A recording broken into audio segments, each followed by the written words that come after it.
Welcome to this important discussion on stomach viruses, also known as viral gastroenteritis.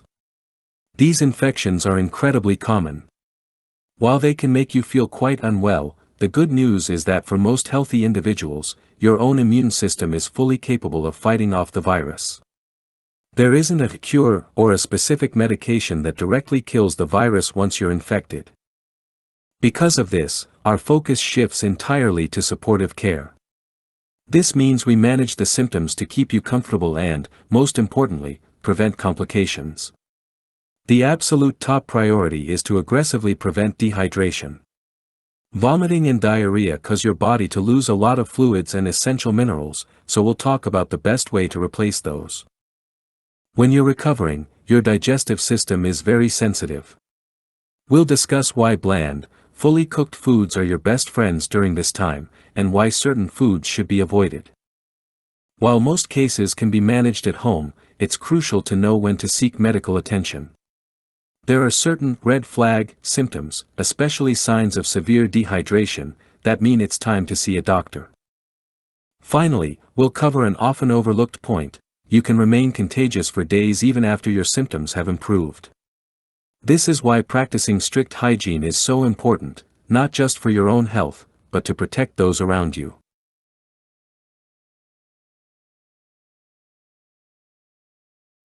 Before we dive deeper, let's clarify some key terms you'll encounter when discussing stomach viruses. First, oral rehydration solution, or ORS. This isn't just plain water. ORS is a specially formulated drink with a precise balance of salts and sugars. This specific balance allows your body to absorb water and electrolytes much more effectively than just plain water or sugary drinks. Products like Pedialyte or Cerealyte are examples of ORS. Supportive care is a term you'll hear a lot. It means we're focusing on helping your body recover by treating the symptoms, like staying hydrated and resting, rather than directly attacking the virus itself with medication. A self-limiting illness is one that will resolve on its own in healthy individuals, even without specific medication. Stomach viruses are typically self-limiting. It's important to understand what contagious means in this context. Even after you feel better and your symptoms have disappeared, you can still be shedding the virus and potentially transmit it to others. This is why good hygiene remains critical even after recovery. Probiotics are beneficial bacteria that can help restore a healthy balance in your gut. They're found in some supplements and foods like yogurt, and can sometimes be helpful during recovery. Lastly, we have red flag symptoms. These are specific signs, like bloody diarrhea, a very high fever, or sharp, localized pain, that suggests something more serious than a simple stomach virus and warrant immediate medical attention. We'll discuss these in more detail later.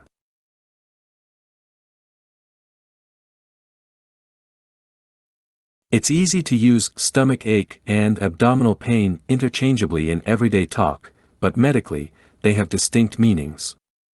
Understanding this can help you better describe what you're feeling. Abdominal pain is a very broad term. It refers to any discomfort or pain felt anywhere in the entire abdominal region, which stretches from below your chest down to your groin. This vast area contains many vital organs, including your stomach, intestines, liver, gallbladder, pancreas, kidneys, and parts of your urinary and reproductive systems. Because so many organs are located there, abdominal pain can stem from a wide array of issues, some minor, some very serious. The location, type of pain, and other symptoms are crucial for a diagnosis. A stomach ache, on the other hand, refers specifically to pain or discomfort that comes from the stomach itself. This is usually a cramping, burning, or dull ache felt in the upper abdomen, often slightly to the left. Common, non-life-threatening reasons for a stomach ache include simple indigestion, gas, constipation, food intolerances, inflammation of the stomach lining, gastritis, or even stress. The key distinction for our discussion is this: while a general stomach ache is often a transient issue, when the cause is a stomach virus, the symptoms become much more specific and usually include significant vomiting and diarrhea, pointing to a distinct set of challenges and care needs.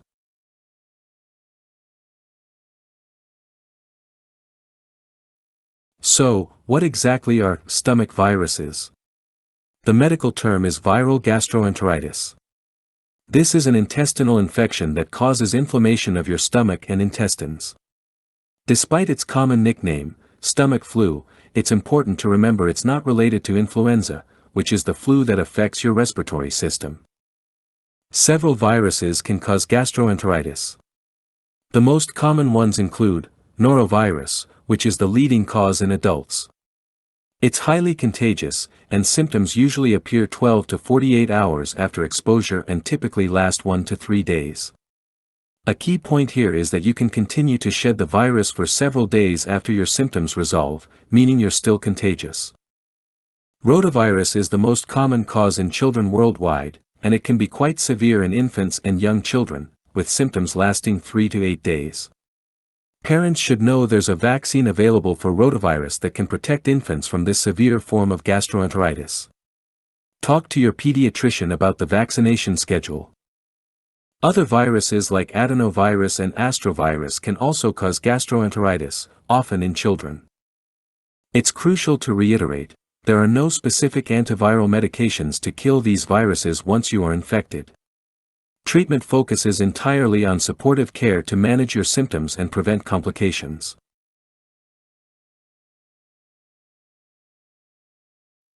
The common symptoms of viral gastroenteritis often come on suddenly and can vary in severity. They primarily affect your digestive system but can also make your whole body feel unwell. These include nausea, often sudden and forceful vomiting, and watery diarrhea, which is usually not bloody. If you see blood in your stool, that's a red flag symptom pointing to other causes.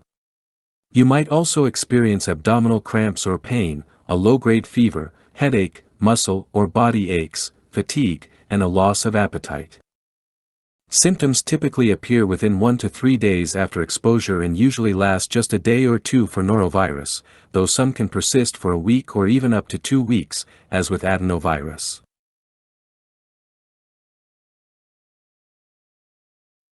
When you're dealing with vomiting and diarrhea, it can be really tough to figure out if you have a stomach virus or food poisoning, because the symptoms can feel so similar. However, they have different causes and patterns, and knowing the distinction can help you understand what happened. Let's look at the key differences. For a stomach virus, the cause is a contagious virus, like norovirus, that you can pick up from contaminated food, water, surfaces, or directly from other infected people. The onset of symptoms tends to be slower, usually appearing 12 to 48 hours after you've been exposed. Stomach viruses are highly contagious, meaning you can easily spread them to others. The duration usually lasts from 1 to 3 days. Now, let's compare that to food poisoning, which is typically bacterial. The cause is harmful bacteria or toxins that were present in the food you ate. The onset is much faster, often appearing within just a few hours after eating the contaminated food. Food poisoning is not contagious because it's caused by something you ingested, so you can't pass it on to other people. The duration of symptoms is typically intense but very short-lived, often resolving in 24 hours or less.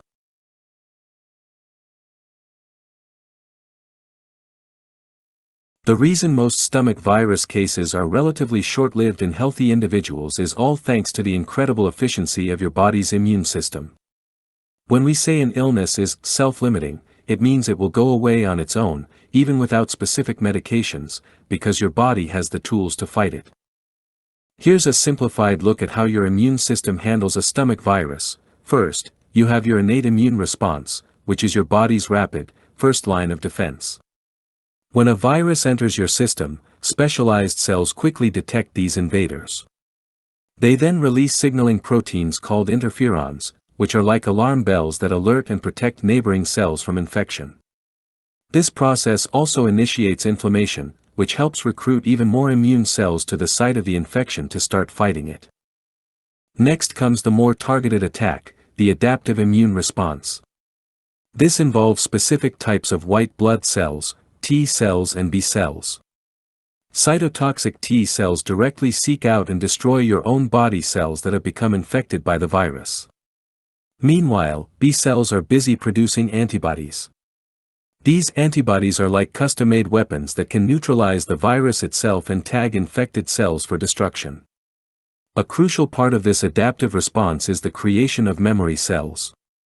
These memory cells remember the specific virus, so if you encounter it again in the future, your immune system can mount a much faster and stronger response. This coordinated and rapid immune response is what effectively clears the virus from your system, leading to your symptoms resolving and you feeling better.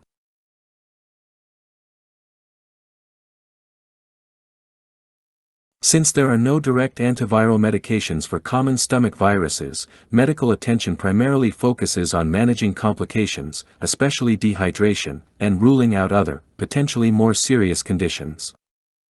It's crucial to seek professional medical care if you or someone else is experiencing severe symptoms, particularly signs of severe dehydration. These include extreme thirst, a very dry mouth, significantly reduced or no urination, dizziness, lightheadedness, lethargy, confusion, sunken eyes, or a rapid heartbeat. In infants and young children, also look for no wet diapers, no tears when crying, or unusual sleepiness. You should also seek help if you have persistent vomiting and simply can't keep any fluids down. This significantly increases your risk of severe dehydration. Seek medical attention for severe, prolonged, or unusual symptoms, such as bloody stools, a very high or prolonged fever, or very localized, sharp abdominal pain. These could indicate a more serious condition. Finally, medical attention is particularly important for vulnerable groups like infants, young children, older adults, and those with weakened immune systems, as they are at higher risk for severe dehydration and complications.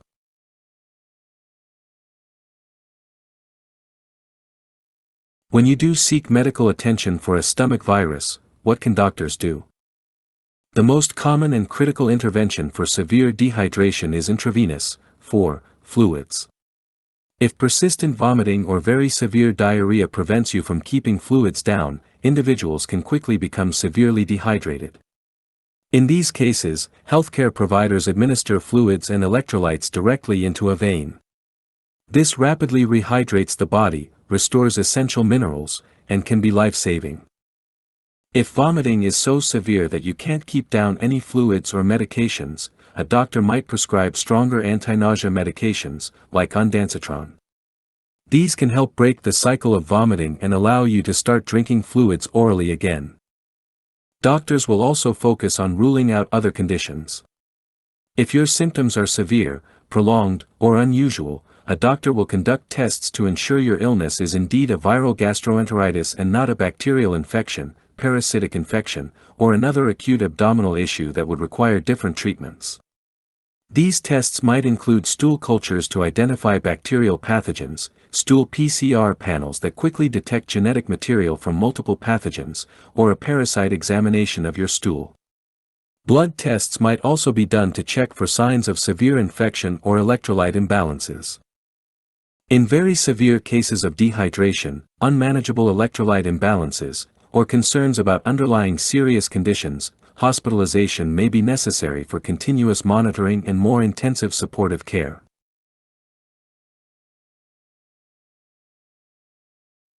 Doctors typically rely on a combination of factors to diagnose viral gastroenteritis, as its symptoms can sometimes overlap with other conditions. First, the clinical picture, which means your symptoms and medical history, is paramount.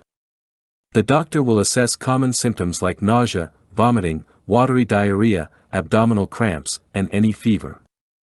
They'll also ask about the onset and duration of your symptoms, and if you've had any known exposure or traveled recently. Crucially, the absence of red flag symptoms, like bloody diarrhea or severe, localized abdominal pain, is very important. Next, a physical examination will be performed.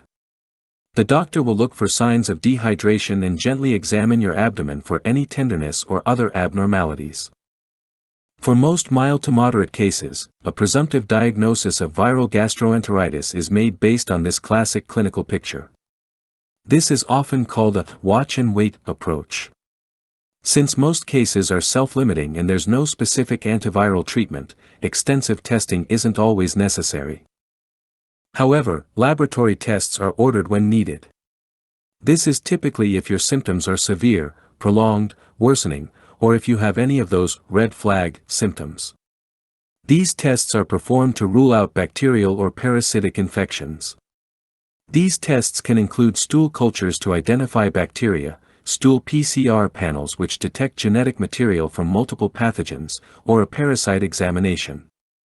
Blood tests might also be done to check for signs of severe infection or electrolyte imbalances.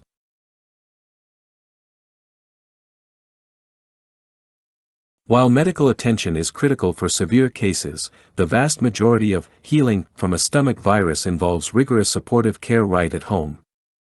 Your role is to help your body fight the virus and recover. The most important measure is aggressive hydration with oral rehydration solutions, or ORS. This is paramount to combat the significant fluid and electrolyte loss from vomiting and diarrhea. You should prioritize ORS products like Pedialyte or Cerelite, as they are specifically formulated with the correct balance of salts and sugars for optimal fluid absorption. Remember to sip slowly and frequently rather than taking large gulps, which can often trigger more vomiting. It's important to avoid plain water alone, fruit juices, sodas, and caffeinated beverages. Their sugar content or diuretic effects can actually worsen dehydration. A crucial note for parents: dehydration is a particularly serious risk for infants and young children. If your child is vomiting and cannot keep fluids down, is urinating less frequently than usual, or has a dry mouth, seek prompt medical attention. Ample rest is also essential. Your body needs all its energy to fight off the virus. Avoid strenuous activities, work, or school. Allowing your body to direct its resources to recovery is crucial.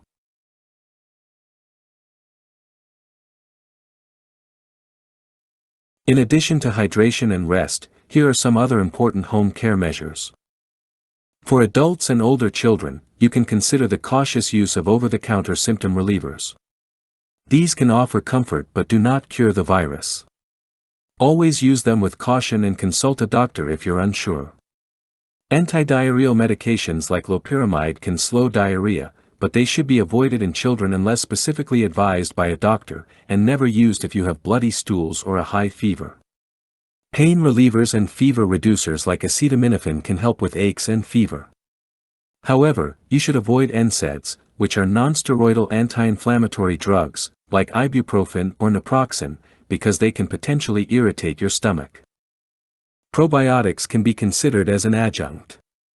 Certain probiotic strains may help restore your gut flora balance and potentially shorten the duration of diarrhea. Discuss this with a doctor or consider plain, bland probiotic-rich foods like yogurt once tolerated. Finally, strict hygiene is absolutely critical. While it doesn't cure your current illness, rigorous handwashing with soap and water, especially after using the bathroom and before eating, disinfecting contaminated surfaces, and avoiding sharing personal items are vital to prevent spreading the virus to others and to prevent reinfection of yourself.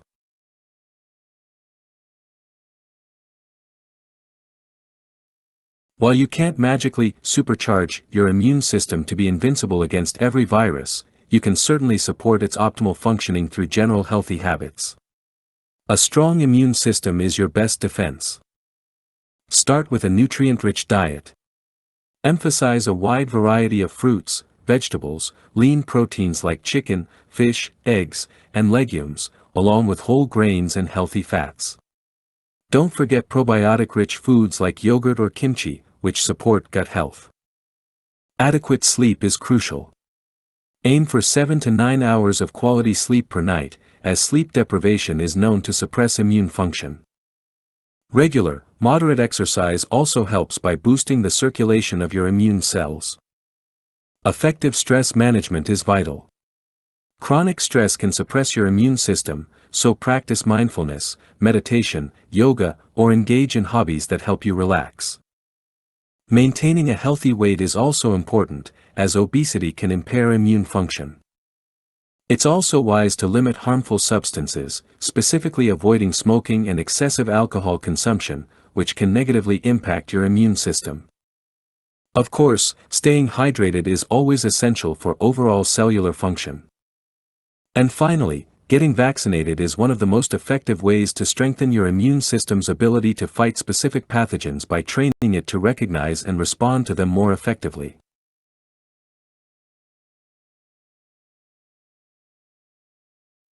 When you're recovering from a stomach virus, your digestive system is inflamed, sensitive, and working hard to heal. Since there are no medications that directly kill these viruses, focusing on supportive care, particularly through careful dietary choices, is crucial. The primary goals of your diet during recovery are to prevent further irritation, minimize digestive effort, and ensure maximum safety from any additional pathogens. This allows your body to recover without added stress. For these reasons, it is strongly recommended that all foods consumed during recovery from a stomach virus be fully cooked and bland. This approach helps your compromised digestive system in several key ways. Firstly, it leads to reduced digestive effort. Cooking breaks down tough fibers and complex proteins in foods, making them much softer and easier for a compromised digestive system to process. Raw foods, even those typically considered healthy, demand much more digestive effort, which can exacerbate symptoms like cramping, bloating, and diarrhea. Secondly, cooking provides an essential layer of maximized safety. It kills any potential pathogens that might be present in food, significantly reducing the risk of reinfection or introducing new digestive challenges when your system is already vulnerable. Thirdly, cooking helps with preventing irritation. The heat from cooking can also break down compounds in some foods that might be irritating when raw. And of course, cooked foods are often consumed with fewer strong seasonings, which are also important to avoid during recovery as they can irritate the gut.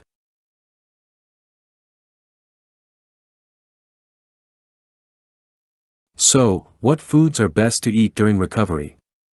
After you've managed with initial clear liquids and perhaps the brat diet, that's bananas, rice, applesauce, and toast, you can gradually introduce these recommended foods.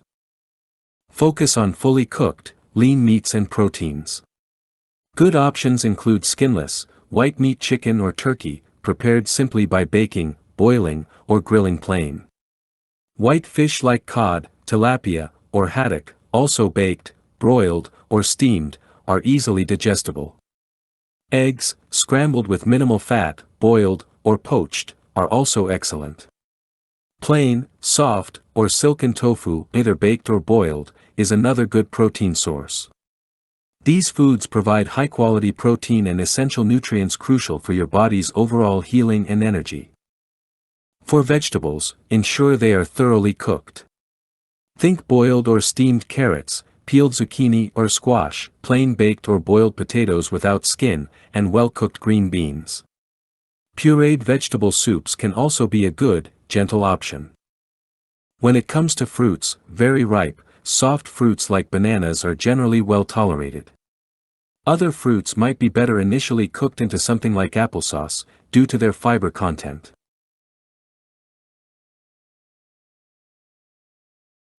Just as important as knowing what to eat is knowing what to avoid during recovery from a stomach virus. First and foremost, avoid all raw foods, especially raw vegetables and salads. The high insoluble fiber content and rough texture of raw vegetables can be highly irritating to an inflamed gut, potentially worsening diarrhea and abdominal cramping. Raw foods also carry a slightly higher risk of containing residual pathogens that you want to avoid when your immune system is already compromised. Red meat like beef, pork, or lamb should also be avoided. These are generally too heavy and fatty, and their dense protein structure can be difficult for a compromised digestive system to handle. Absolutely avoid undercooked meat of any kind. This includes rare steaks, runny egg yolks unless pasteurized for safety, or any meat not cooked to proper internal temperatures. Never consume raw meat or poultry due to the high risk of severe bacterial and parasitic infections. Processed meats such as bacon, sausage, and deli meats should also be avoided. They are often high in fat, sodium, and preservatives that can irritate your gut. And finally, steer clear of fried or highly seasoned foods, as these can irritate your gut lining. Once you have fully recovered and are tolerating a normal range of cooked foods without discomfort, you can gradually reintroduce raw foods, starting with well-washed, easy-to-digest options, and carefully monitoring your body's response.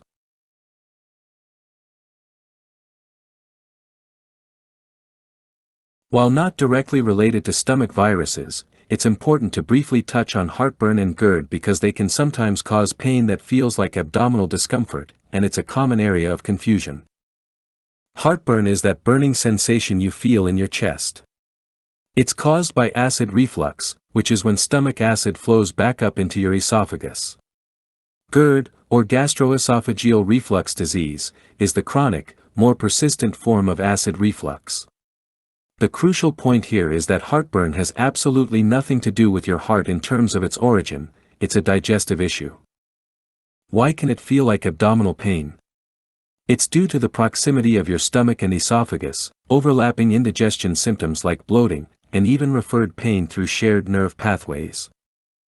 The challenge is that the pain of heartburn can unfortunately mimic the symptoms of a heart attack or angina, chest pain from reduced blood flow to the heart, due to these shared nerve pathways. Both can cause chest pressure or discomfort.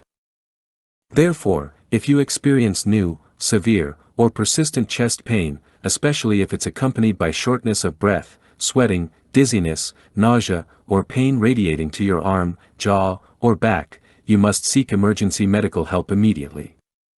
It is always safer to assume it's a heart-related issue until it's proven otherwise by medical professionals.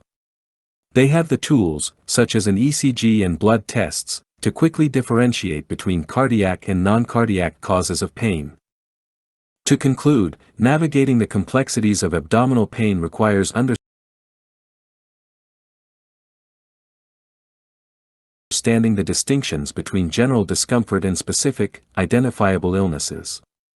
While many stomach aches are minor issues, the presence of symptoms like vomiting and watery diarrhea often signals a viral gastroenteritis infection. Ultimately, the key to recovering from a stomach virus lies in the power of your own body. There are no medications to kill these viruses, so your immune system does the hard work. Your role is to provide it with the optimal environment for success.